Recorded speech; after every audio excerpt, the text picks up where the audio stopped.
की जंग में टीम इंडिया के युवा खिलाड़ियों ने जमाया रंग। नमस्कार, रन न्यूज में आपका स्वागत है।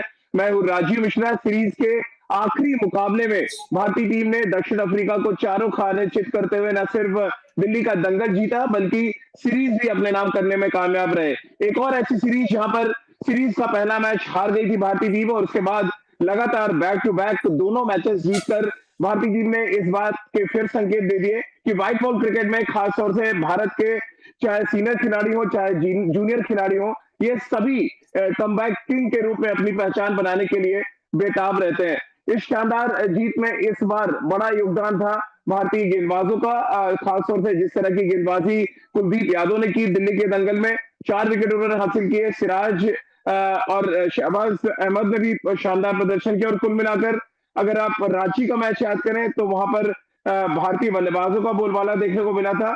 वहीं अगर अब हम दिल्ली के मैच की बात करें तो भारत के गेंदबाज पूरी तरह से चर्चा में रहे।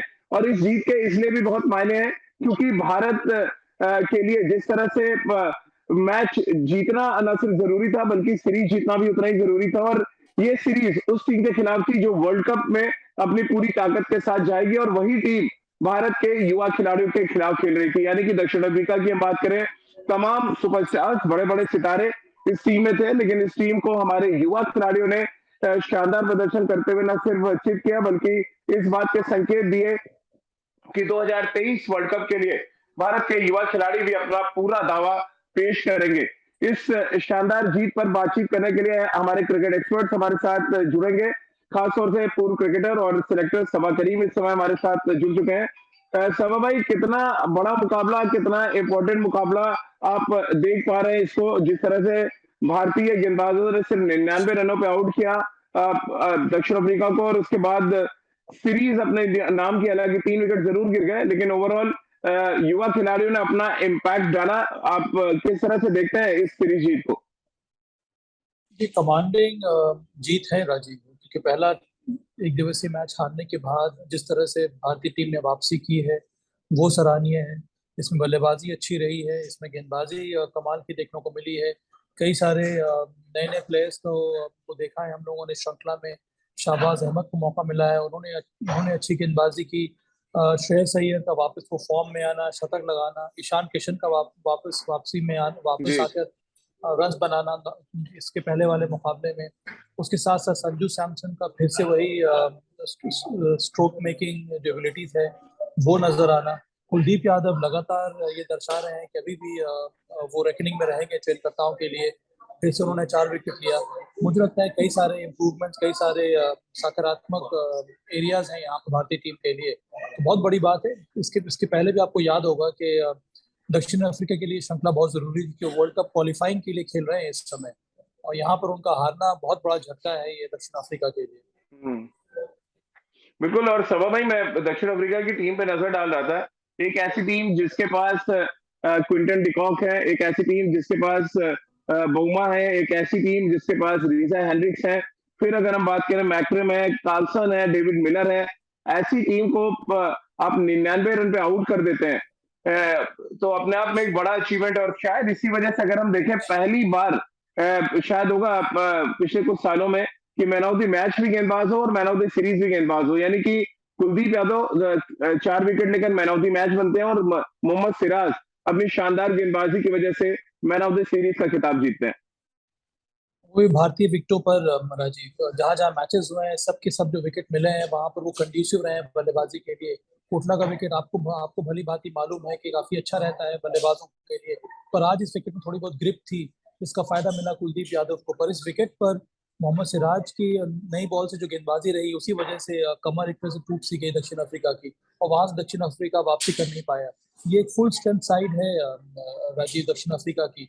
अगर हम उनकी बल्लेबाजी पे देखें, उसके साथ साथ उनकी गेंदबाजी देखें, आर्मिक नौकिया हैं, रबाडा है, मार्को यानसन है, केशव मेहराब महाराज हैं, तबरेज शमसी हैं। इससे अच्छी अटैक अंतर्राष्ट्रीय स्तर में आपको देखने को नहीं मिलेगी। और इस अटैक या फिर इस बल्लेबाजी स्ट्रेंथ के सामने एक भारत की युवा टीम ने इतना शानदार प्रदर्शन किया, ये दर्शा रहा है कि हमारी जो बेंच स्ट्रेंथ है वो दिन ब दिन मजबूत होती जा रही है। मुझे तो ये लगता है कि अब ये जो यंगस्टर्स खेल रहे हैं उनको लग रहा होगा कि उनको कब मौका मिलेगा, फुल स्ट्रेंथ जब टीम बनेगी तब। तो बहुत जोर तरीके से ये जो यंगस्टर्स हैं इस समय दरवाजा खटखटा रहे हैं अपनी जगह पक्की करने के लिए फर्स्ट 11 में फुल स्ट्रेंथ इंडियन साइड के लिए। बिल्कुल, और पिच को भी आज बेहतर तरीके से पढ़ा गया ऐसा लग रहा है आपको सवा भाई, क्योंकि वॉशिंगटन सुंदर से नई बॉल डलवाई गई और उन्होंने 4 ओवर में 15 रन देके 2 विकेट लिया। फिर अगर हम स्पिन डिपार्टमेंट में जाएं, शहबाज अहमद ने बहुत ही कंट्रोल के साथ गेंदबाजी की और जिस तरह से उन्होंने बल्लेबाजों को अपनी टर्न से छकाया। 3 स्पिनर और तीनों ही बहुत डोमिनेटिंग थे और स्पिनर्स का सही इस्तेमाल भी किया शिखर धवन ने। अपने मैदान को शायद ज्यादा बेहतर तरीके से समझते थे, शायद इस वजह से दक्षिण अफ्रीका पूरी तरह से बैकफुट पर रहा, आपको लग रहा है? हाँ राजीव, और मुझे ताज्जुब हुआ इस तरह का विकेट देख कर, क्योंकि कोटला में ये देखिए सीजन की शुरुआत है, अभी ज्यादा समय मिला नहीं है जो क्यूरेटर है कोटला के अंकित को विकेट बनाने में, क्योंकि बारिश बहुत ज्यादा हो रही है, तो चूंकि समय कम रहा है इसी वजह से मुझे लगा थोड़ा बहुत ही कोटला का विकेट अंडर प्रिपेयर्ड है, और इस विकेट को ठीक प्रकार से परख लिया शिखर धवन ने और उस हिसाब से टीम को खिलाया। 3 स्पिनर्स के साथ में मैदान में उतरना ये बहुत कम बार देखने को मिलता है भारतीय विकेटों पे। जनरली हम लोग 3 सीमर और 2 स्पिनर के साथ मैदान में उतरते हैं। तो वॉशी के आने की वजह से आपकी बल्लेबाजी क्रम जो है थोड़ी और मजबूत हो जाती है, इसी वजह से आप वॉशिंगटन सुंदर के साथ मैदान में उतरे। और उसके ऊपर से मुझे लग रहा है कि ये जो मैचअप होता है डिकॉक वर्सेस वॉशिंगटन सुंदर, उसको ठीक से समझा है शिखर धवन ने, और इसी वजह से यहाँ पर उनको अटैक में लगाया और उसका फायदा मिला। तो हाँ, शानदार कप्तानी रही शिखर धवन की। उनको थोड़ा बहुत मलाल जरूर रहेगा कि उन्होंने उतने सारे रन बनाए नहीं इस श्रृंखला में, पर कप्तानी तो काफी अच्छी की है शिखर धवन। जो एक और हाईलाइट थी सभा भाई सीरीज की, वो थे श्रेयस अय्यर। पहले मैच में शतक, दूसरे में शतक, तीसरे में नॉट आउट। एक स्ट्रॉन्ग कंटेंडर के तौर पर अपने आपको फिर रखा है श्रेयस अय्यर ने सभा भाई, और आपको लग रहा है मैन ऑफ द सीरीज के भी बहुत स्ट्रॉन्ग कंटेंडर थे?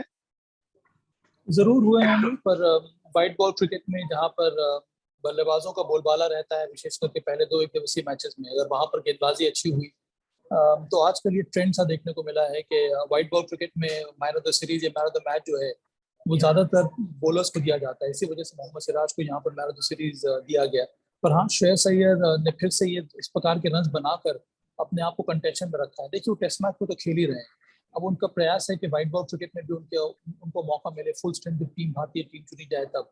पर ये आसान नहीं होता है राजीव। इसका मतलब यही है कि ये जो टीम खेल रही है इन सभी क्रिकेटर्स को, प्लेयर्स को हमेशा रन बनाते रहना होगा, क्योंकि इतने सारे प्लेयर्स आ रहे हैं, कंपटीशन बहुत ज्यादा स्टिफ हो रहा है। तो चयनकर्ताओं के दिमाग में बने रहने के लिए जरूरी है कि आप लगातार रन बनाते रहें, जो कि श्रेयस अय्यर ने किया। आप ईशान किशन को देख लीजिए, वो 2-3 मैचेस में जब उनको मौका मिला भारत के लिए, वो नहीं रन बना पाए, वो पैकिंग ऑर्डर में नीचे हो गए, तो फिर से वहां पर वो वापसी कर रहे हैं। इसी वजह से कंपटीशन जो है इस समय टीम में आने के लिए बहुत ज्यादा स्टिफ हो गया है, और आसान नहीं है इस प्रकार के खिलाड़ियों के लिए जिनको रेगुलरली मौका मिलता नहीं है खेलने का। चलिए, रितेंद्र सिंह सोडी भी हमारे साथ इस चर्चा में अब शामिल हो रहे हैं। रितेंद्र, यंगिस्तान ने दिखाई पूरी जान और इसीलिए शान से जीता हिंदुस्तान। मानते हैं इस बात को? पहला मैच हारने के बाद बैक टू बैक 2 मैचेस जीतना, और दक्षिण अफ्रीका की स्ट्रॉन्ग टीम जो नंबर 1 टीम है उनके देश के लिए, यानी सभी सुपरस्टार्स खेल रहे थे दक्षिण अफ्रीका के लिए, इस वजह से भी जीत बहुत बड़ी है युवा खिलाड़ी के लिए। जी हाँ राजीव, देखिए श्रेय तो देना होगा कि जिस तरह भारतीय यंगिस्तान खेला है, you have to give it to them, क्योंकि ये ओपोनेंट इतनी देखिए, बात करें हम स्ट्रेंथ की, वीकनेस की, this is one of the best sides in the world when we talk about South Africa.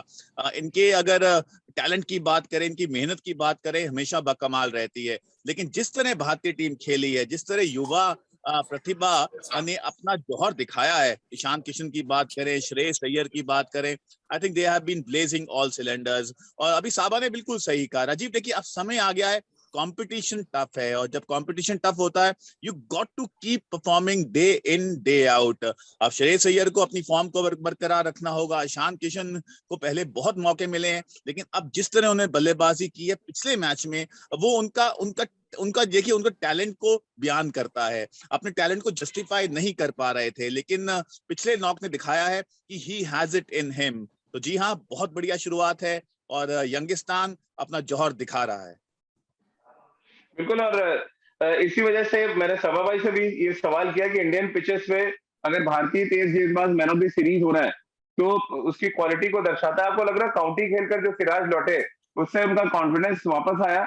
हालांकि पिछले कुछ T20 मैचेस में मार जरूर पड़ी, बट ये मेंटल आपकी स्ट्रेंथ को दर्शाता है कि मार पड़ने के बाद आप वापस आए और मैन ऑफ द सीरीज का खिताब ले जाए। ठीक उसी तरह कुलदीप यादव की मानसिक मजबूती के बारे में भी हम बात कर सकते हैं। लगातार वो स्टैंड बाई से रहे, प्लेइंग 11 में नहीं आ पा रहे थे सीनियर टीम में, यहाँ आए और आखिरी मैच में मैन ऑफ द मैच बने।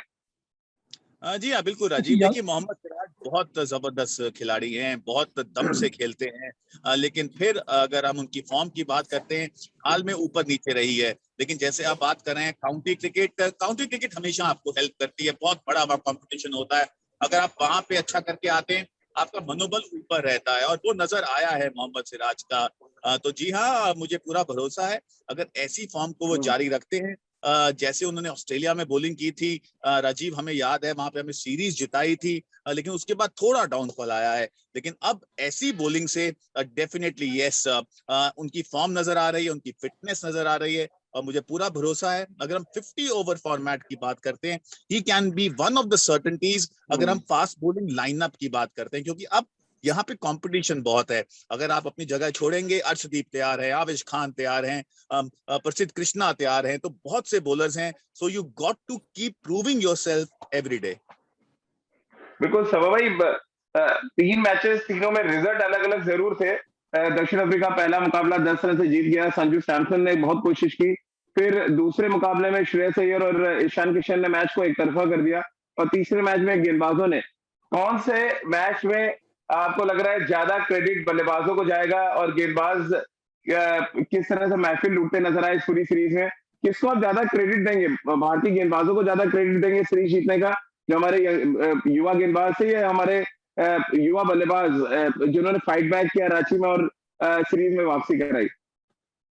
देखिए, कहना कठिन है राजीव, पर अगर हम दक्षिण अफ्रीका की बॉलिंग अटैक को देखते हैं तो मुझे लगता है कि अंतर्राष्ट्रीय क्रिकेट में one of the best arguably ये बॉलिंग अटैक है। उसके सामने एक यंग बैटिंग यूनिट को इतने शानदार तरीके से परफॉर्म करना आसान नहीं होता है, और वो यहाँ पर ये यंग ब्रिगेड ने किया है, बल्लेबाजों ने किया है। तो मैं कुछ हद तक श्रेय अपने बल्लेबाजों को ही देना चाहूंगा, क्योंकि पहला मुकाबला हारने के बाद जिस तरह की वापसी की है भारत ने, श्रेयस अय्यर की वजह से या फिर ईशान किशन की वजह से, ये सब दर्शाता है कि एक स्ट्रॉन्ग बॉलिंग अटैक के सामने रन्स बनाना कि इनको अब अनुभव सा हो गया है। तो चाहे अब ये ए टीम नहीं खेल रही है, ऐसा नहीं है कि इंडिया ए वर्सेस दक्षिण अफ्रीका की ए टीम खेल रही है। ये तो एक स्ट्रॉन्ग और टॉप क्वालिटी दक्षिण अफ्रीका के नेशनल टीम के साथ मुकाबला है, और उनकी जो बॉलिंग अटैक है बहुत ही अच्छी है, वेल बैलेंस अटैक है। उसके सामने इस तरह से रन बनाना और मैच जीतना, वो भी एक बार चेस करते हुए, और उसके बाद फिर आसान हो गया अंतिम एक दिवसीय मैच। तो मुझे लगा सेकेंड वनडे मैच बहुत ही कठिन रहा भारत के लिए, और वहां से जो रिकवरी की है भारत ने, उसकी वजह से जो बढ़त आसानी से मिल गई भारत को। तो चूंकि बॉलिंग अटैक की वजह से मैं यहाँ पर कुछ हद तक श्रेय, कुछ परसेंटेज बल्लेबाजी को ज्यादा देना चाहता हूँ। बिल्कुल, और दक्षिण अफ्रीका की अगर बॉलिंग वर्ल्ड में बेस्ट है, तो कई ऐसे बड़े बैट्समैन भी थे रितेंद्र, जिन्होंने अपनी एक पहचान बना ली इंटरनेशनल क्रिकेट में। डेविड मिलर हो, चाहे कार्लसन हो, जो उनके लंबे कद के विकेट कीपिंग एक और बैट्समैन है। फिर जिस तरह से क्विंटन डिकॉक है, मैक्रम है इनके पास, ओवरऑल बैटिंग भी बहुत ही पावरफुल थी, और इस बैटिंग ऑर्डर को रोकना भी कोई आसान काम नहीं था भारतीय गेंदबाजों के लिए इस पूरी सीरीज में। जी हाँ राजीव, बिल्कुल। देखिए, साउथ अफ्रीका हमेशा से मुकम्मल टीम रही है, और हमारे अगर बल्लेबाजों की बात करें, बॉलिंग लाइनअप की बात करें, बहुत से खिलाड़ी ऐसे हैं जो सर्टेनिटी बिल्कुल भी नहीं है, वो अपनी जगह के लिए लड़ रहे हैं, मेहनत कर रहे हैं। तो अगर आप साउथ अफ्रीका जैसी टीम को हराते हैं, तो वो दर्शाता है कि आपकी टीम में दम है, और आपके लड़के they are ready for big time cricket, they are ready to play for India. और यहाँ पे ईशान किशन, श्रेयस अय्यर की बात करें, मोहम्मद सिराज ने जिस तरह बॉलिंग की है, और तमाम बॉलर्स राजीव, क्योंकि देखिए ये अपॉर्चुनिटी ऐसी है जहाँ पे आपकी जो मेन टीम है वो T20 वर्ल्ड कप के लिए गई है। तो ये टीम वो टीम है जो अपना जौहर यहाँ मना सकती है, और कहीं ना कहीं अपना दावेया पेश कर सकती है, क्योंकि ऐसी अपॉर्चुनिटीज ज्यादा आती नहीं है, और जब आती हैं you have to grab it with both hands. तो अब नजर आ रहा है कि लड़के बहुत भूखे नजर आ रहे हैं, they are hungry to succeed, they are hungry to keep their places in Indian team. और यहाँ पे जी हाँ, अगर ये सीरीज हम अच्छा करते हैं इसमें और जारी रखते हैं अपनी अच्छी फॉर्म, मुझे पूरा भरोसा है बहुत से ऐसे विकल्प सामने आएंगे, और सिलेक्टर्स उनको नोटिस करेंगे, और आने वाले समय में हम देखेंगे कि वो भारत के लिए लंबे समय के लिए खेल रहे हैं। तो भाई कितना मोरल बूस्टर होगा ऑस्ट्रेलिया में हमारी सीनियर टीम के लिए, यहाँ पर जिस तरह से हमारे युवा खिलाड़ियों ने दक्षिण अफ्रीका को हराया, जिसके साथ हमें मैच खेलना है वर्ल्ड कप में, अपना दूसरा मैच हम दक्षिण अफ्रीका से खेलेंगे? मुझे वो एक अलग कॉन्सेप्ट है राजीव, वहाँ पे एक अलग चैंपियनशिप है, उनकी तैयारी कुछ जी अलग किस्म की हो रही है। हाँ, एक बात है कि यहाँ पर जो खिलाड़ियों ने अच्छा किया है उनकी नजर चयनकर्ताओं के ऊपर जरूर होगी, या फिर टीम मैनेजमेंट के जो लीडरशिप जो ग्रुप है उनकी नजर जरूर होगी कि अगर अनफॉर्चुनेटली अगर वहां पर कोई खिलाड़ी इंजर्ड हो जाता है तो इनमें से कौन ऐसा खिलाड़ी है जो उसको रिप्लेस कर सकता है, जिसको आप ड्राफ्ट कर सकते हैं टीम में। इन सब कारणों की वजह से थोड़ी बहुत नजर इस मुकाबले पर भी रही होगी। पर अगर हम मोरल बूस्ट की बात करें तो मुझे लगता है कि जो हमारी टीम ऑस्ट्रेलिया गई है इस समय उनका मोरल ऐसे भी बहुत ज्यादा ऊपर है, उनकी तैयारी मुकम्मल है। बस अब तो इंतजार होगा उन खिलाड़ियों का कि मैच शुरू हो और वो अच्छा परफॉर्म करना शुरू कर दें। बिल्कुल रितेंद्र, चलते चलते आखिरी दो सवाल, एक आपसे एक सवा भाई से। क्योंकि शिखर धवन ने एज अ कैप्टन तो सीरीज जिता दिया, एज अ बैट्समैन थोड़ा फेल रहे, एकमात्र ऐसे टॉप ऑर्डर के बैट्समैन है जो तीनों मैच में रन नहीं बना पाए। कैसे आप देखते हैं इसको? बाकी सभी बल्लेबाजों ने जिसको मौका मिला अलग अलग मौके पे सबने कंट्रीब्यूट किया टीम के लिए। देखिए राजीव, अगर आप इसको थोड़ा दूसरे तरीके से देखें तो इस सीरीज से पहले जो तमाम क्रिकेट हुई है वहां शिखर धवन ही रन बना रहे थे, बाकी कोई रन नहीं बना रहा था। तो वन ऑफ द सीरीज जहां पे शिखर धवन थोड़े ऑफ कलर लगे हैं, लेकिन मुझे उनकी कोई चिंता नहीं है, ना साबा को उनकी चिंता होगी, क्योंकि वो बड़े खिलाड़ी हैं and he is a big match player. वो कभी भी बड़े मैच में फॉर्म पकड़ सकते हैं और मुझे पूरा भरोसा है कि शिखर धवन, अगर 50 ओवर हम वर्ल्ड कप की बात करते हैं, he has to be a pivotal factor because you need experience. आपके पास तमाम युवा खिलाड़ी हैं, लेकिन शिखर धवन आपको इम्पेटस देते हैं, आपको कहीं ना कहीं एक कॉन्फिडेंस देते हैं, जहां पे धवन जब बल्लेबाजी करें आपको पता है कि वो मैच को निकाल के लेके जा सकते हैं, जो उन्होंने साल भर साल किया है, अपनी फिटनेस को कायम रखा है। And I am sure definitely yes, उनको थोड़ी चिंता होगी, बट ऐसा प्लेयर अगर फॉर्म से थोड़ा चूकता है, बहुत जल्दी फॉर्म को पकड़ भी लेता है। एंड आई एम श्योर ज्यादा दिन दूर नहीं है जहां पे हम उनका बड़ा सैकड़ा देखेंगे 50 ओवर क्रिकेट में। जी सवा भाई, एक तो शुभमन गिल ने बहुत अच्छी पारी खेली एक ऐसी पिच पे जहाँ पे रन बनाना थोड़ा मुश्किल था, उसको आप कैसे देखते हैं? और ओवरऑल अगर हम तीनों मैच में नजर डालें, बॉलिंग और बैटिंग में अगर एक एक पॉजिटिव निकालने की बात हो, एज अ सिलेक्टर आप इनको आगे भी 50 ओवर की क्रिकेट में देखना चाहते हैं तो कौन से वो दो खिलाड़ी होंगे? देखिए, शुभमन गिल तो ऐसे भी तैयार किए जा रहे हैं तीनों फॉर्मेट में जगह बनाने के लिए, इसमें कोई शुबह नहीं है। उन्होंने उसी सोच को, उसी भरोसा को और आगे बढ़ाया है। श्रेयस अय्यर एक और ऐसे खिलाड़ी हैं जिन्होंने बहुत ज्यादा प्रभावित किया है, और वो नंबर 3 पर या नंबर 4 पर आ रहे थे खेलने के लिए। ये चयन करता हूँ, मुझे लगता है उनकी सोच यही होगी कि श्रेयस अय्यर को हम लोग देखते हैं कि इस तरह की रिस्पॉन्सिबिलिटी वो अपना सकते हैं कि नहीं, वहां पर खड़े उतरे हैं श्रेयस अय्यर। संजू सैमसन ने फिर से दर्शा दिया है कि विकेट कीपर बल्लेबाज के रूप में अगर उनको आप नहीं देखना चाह रहे हैं तो एक बल्लेबाज के रूप में भी आने वाले समय में वो टीम के अंदर आ सकते हैं। ईशान किशन ने फिर से बहुत ज्यादा मेहनत की है, तो ये मुझे लगता है कि बल्लेबाजी में कई सारे पॉजिटिव्स हैं। गेंदबाजी में देखिए, मोहम्मद सिराज को अब मुझे लगता है चयनकर्ता सोच रहे हैं वाइट बॉल क्रिकेट में के लिए भी, अभी तक उनको सिर्फ रेड बॉल क्रिकेट के लिए ही देखा जा रहा था। उसके साथ साथ स्पिनर्स ने बहुत ज्यादा प्रभावित किया है, कुलदीप यादव हो गए, वॉशिंगटन सुंदर की वापसी हो रही है काफी दिनों के बाद, उन्होंने बहुत ज्यादा प्रभावित किया है। मुझे अच्छा ये भी लग रहा है कि शाहबाज अहमद, उनकी पहला ये श्रृंखला थी, उन्होंने हर एक मैच में कंट्रीब्यूट किया है, तो ये बहुत बड़ी बात है भारतीय टीम के लिए। जी चलिए रितेंद्र, एक आखिरी सवाल आपसे भी कर लेते हैं, क्योंकि भारत ने ये सीरीज अब जीत ली है।